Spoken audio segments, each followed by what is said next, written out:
So there's a new game on the horizon called Black Myth Wukong. I haven't seen much gameplay, but if I had to look at it, and well, from the gameplay I've seen, it looks a little bit like Elden Ring. I might annoy some people from saying that's what I've got anyway from the very limited gameplay I have seen of this. So, apparently they are pretty, like, they're trying to enter that Western market, it looks like. This is from IGN. Um, Apparently, the marketing team offers content creators a Steam key, but bans feminist propaganda and all talks of COVID. Now, I think the development team in this are Chinese, if I'm guessing, if they're banning COVID talk. An email sent out from the Black Myth Wukong marketing team tells content creators they must not include feminist propaganda or use what they call trigger words such as COVID-19. The email, which hit social media after it was sent to a number of content creators by a representative of Chinese games company Hero Games, was verified by IGN over the weekend via a source who asked not to be named. It includes a Steam key to pre-download the game ahead of the release date of August 20th, so that's tomorrow, and a link to a Google document that outlines do's and don'ts for content creators who intend to cover Black Myth Wukong during its August launch period. There is just one entry in do's category, enjoy the game, however 5 entries in the don't category reproduced below. Do not insult other influencers or players. Okay, I thought I'd never seen a game wanting or telling people to do that. I mean, that's okay. That should be a pretty normal and standard thing. I don't know why you would. I don't know why someone would insult another content creator or player, but okay. Do not use offensive language or humor. Okay, that seems a little bit weird. Offensive language could be pretty much anything these days. Is this game, like, I could understand if they're making fun of, say, Chinese people. What is this game? If they're saying don't use offensive language, what is this game? What is this game including? Or why would you be saying something like that? Okay, it's okay. Do not include politics, violence, nudity, feminist propaganda, fetishization, and other content that instigates negative discourse. Okay, I can kind of agree on that. I think a lot of games do, unfortunately, crash down with politics, and I feel like that ruins the experience of games. So, yeah, I mean, they've got a fair point with that one. And feminist propaganda, okay, is there something they've got hidden behind closed doors? I don't know what they mean by feminist propaganda. Do not use trigger words such as quarantine or isolation or COVID-19. Do not discuss content related to China's game industry policies, option, news, extra. Now, I know there's always been a thing about China and the whole gaming industry and just, well, companies over there, companies in China being incredibly scrutinized and under, like, the Chinese government. So everything that a Chinese company does, the Chinese government has to be involved and should know everything, every little bit of detail that company is doing. So I presume that's the same case for this as well. Are they just going to farm the shit out of your information as well while they're at it? Is this just another decoy for the Chinese government just to steal some Westerners' information? I don't know. Maybe that's a conspiracy too far, but I know the ending bit there. Don't discuss anything to the China's game industry and policies, options on news. Now, I'm guessing they're don't want any involvement or they don't want to get scrutinized or shit on, because I'm sure they're probably going to be the blame if they do this. But yeah, that's a bit weird, that bit concerning. Now the game does look pretty cool. It looks really cool, like an Elden Ring type of vibe, sort of what I got from it anyway. But yeah, while some of these entries, such as request not to insult other content creators or use offensive language, as standard across many content creators agreements. Yeah, they're standard, but it's like do's and don'ts. Shouldn't it just be common sense, a lot of that? You shouldn't need to outline it in an email. But then again, maybe they think someone's going to get offended or start saying offensive language. I don't know. But yeah, asking... some are not asking content creators not to include feminist propaganda, mentioning COVID or discussing China's game industry policies, for example, are unusual requests and have already been criticized by some on social media. Yeah, a lot of people have criticized it on social media. Very concerning, but again, it doesn't really surprise me that these do's and don'ts, especially the last one, the feminist propaganda and the COVID, it doesn't really surprise me, and I can obviously tell for a fact it's just a regular Chinese company under pressure from the Chinese government to do this and that. They don't want anyone really talking anything bad about COVID or anything like that. Maybe they just don't want the Chinese government to, do something bad to them. Because I'm sure a lot of companies end up doing something like that. They have some guys in other countries saying bad things about it, and they probably get the blame. But it's a very concerning thing, and it's a very weird thing. Now, I saw in this tweet down here, someone pulled up a older thing that from IGN, how Black Myth Wukong developers history of sexism is complicating its journey to the West. Indie games developer game scientist global fame in forcing it to confront its own sexism and the Chinese tech industry. Is that why? Are they trying to hide the history they have in what they've said? It's a very concerning thing to say something like this. Now, how has Western media reacted to this? Or just reacted to the game specifically? Very weirdly, which is very concerning to say the least, why Western media would react to this. Everyone has talked. So Screen Rant did a review, like most games do, and well, there's some concerning things about what Screen Rant actually put. So they gave it a 3 out of 5. So these are the pros they gave it, and then we'll get into it. So the pros. Combat is fluid and fun. That's good to hear. It's a combat-focused game, isn't it? Cinematography can be breathtaking at times. That's incredible to hear. Don't want too much of it, though. Just the right amount. Great diversity in terms in items and mechanics. Okay, that's perfect. What are the cons? Let's have a look. Game performance is unpolished. Okay, that's very concerning, but not really surprising. I think it's an indie game studio. Okay, fair enough. Lacking in inclusivity and diversity. Is that... Did they really put that? Lacking... Yes, they did. Lacking in diversity and inclusivity. So, they apparently... they gave it a 6 out of 10. Sorry. Not a 3 out of... Okay, I'll just say that then. I don't know. Maybe they can only give it a 3 out of that. I don't know. But apparently it's a 6 out of 10 they gave it. And they said lacking inclusivity and diversity. This is exactly what people were complaining with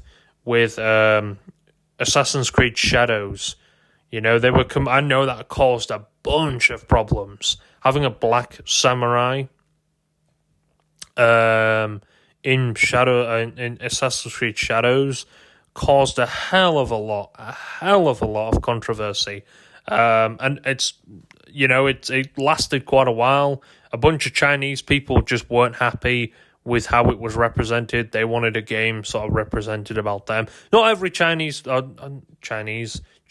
person, sorry, wanted a game sort of representing them. But some people were happy, some people weren't. But a little bit weird thing. Now, I don't know. I haven't seen much gameplay. I'm guessing it's based in China. So I presume... Well, I presume the majority of the people in the game are fucking Chinese. Because, well, that would make a lot of sense. And that would be pretty cool. Because, well, it's China, you fuckwit. You know? It's just very weird and concerning that people are more bothered about the diversity of a game than just the game itself. Now, I understand maybe the company has some really sketchy pasts. A lot of development companies do. Well, not really, actually. But some companies do. Some development companies and game studios do, unfortunately. But I guess they try to brush past that past. Studio heads change, stuff like that. But yeah, I don't know why you're that concerned about diversity. It's a little bit concerning with everything else. So this is what the review. This is what someone Grums put on Twitter. The review dedicated an entire section to Wukong's supposed lack of inclusion in representation. Repeating the infamous IGN hit piece on the developer's game science. The problem is that IGN article is full of mistranslation, including misunderstanding of cultural idoms. I think that's... The translator was not native, and including the insertion of phrases that never existed. Example below. Western gaming press continued to repeat the flawed IGN article, bringing up every time they interviewed the developer discussing the game, despite the accusations of having no merit. Wow, okay. The Screen Rant reviewer, Somar, is a self-proclaimed advocate about creativity and cultural representation. I think personally, if you're that concerned about a game being diverse, I'd say you're kind of racist. I mean, that may be me. I could understand if they're depicting a game. So let's say, for instance, I depicted a game about one country, and then I had a bunch of other people. So let's just say, for instance, I wanted to make a game set in Japan, and it's a bunch of people, but instead of using Japanese people, I just use white people in the game instead. That okay, I would understand that, because it's like, okay then, why are you doing this? But again, I'm guessing the game's set in China, I'm not too sure, but diversity inclusion, but I don't really see the point of it, you know? To be honest, I could understand if it was a game, like you were trying to make a game that was not to say historically accurate, but more just a game that represented someone's culture, and you used another person or another race or another culture in that game. You know, I could understand people being pissed because you're kind of misinterpreting the culture, but in this sense, I don't see why you're that concerned about whether they are this race or that race. I don't know. I haven't really seen gameplay. I'm guessing this is set in China. It's it's got I think Chinese lettering on the front of it. So I'm guessing it's set in China. From what I've seen. But yeah, there's reports of sexism as well. Apparently, to these people, everything must have a representation in order to push their agenda, including a game about monkey, a pig, and purely fictional non-human characters. What's worse, everything that does not have their preferred representation must be torn down, deraded as hateful. This is pure evil, reviewinist, and dogmatic as hell. She went out of her way to libel game signs, repeating that debunked allegations and slamming the review scores are all 6 out of 10. Others. So apparently this is what she has.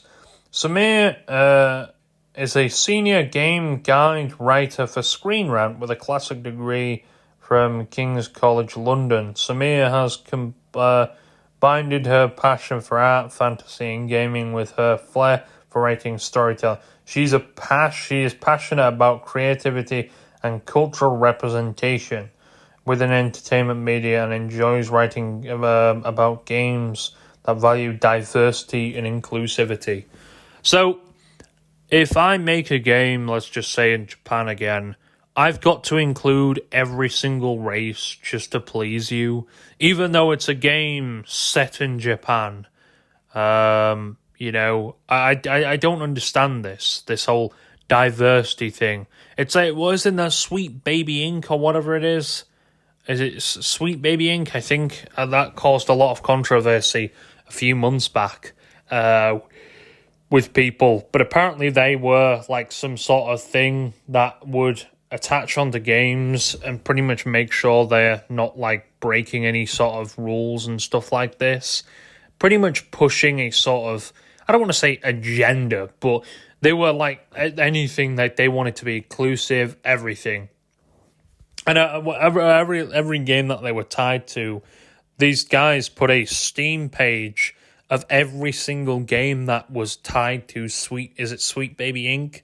And they got a bunch of hate. The games that were involved in it, they got a bunch of hate as well. They got downvoted and stuff like that, and review bombed. And again, it's one of them things. It's a game, for fuck's sake.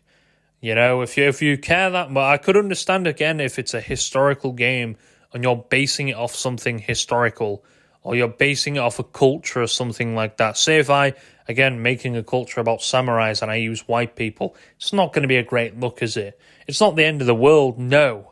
But I can understand why some people may look at that and feel sort of offended. Mainly Japanese people will probably feel offended. And I can't really say that's bad, but again, I don't know why you're looking at some games like this.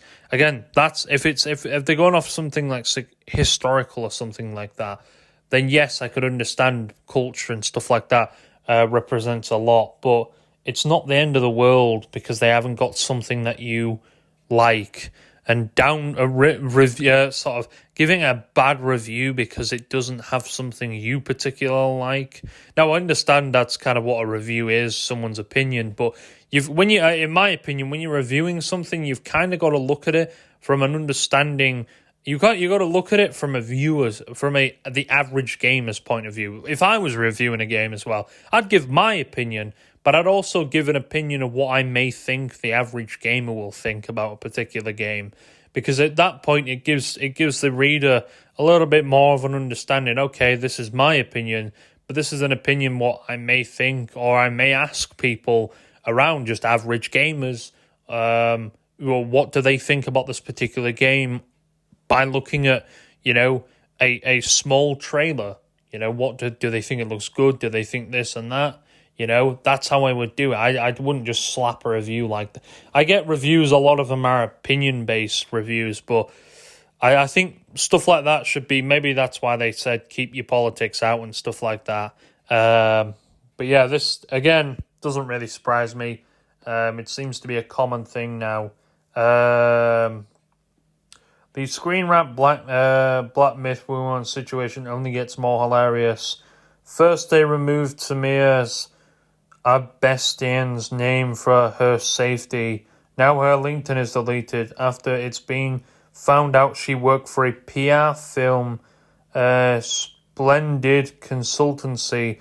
I can't find an archive to her LinkedIn, but Oh wow, splendid equity, diversion, and inclusivity. Okay, so this wow.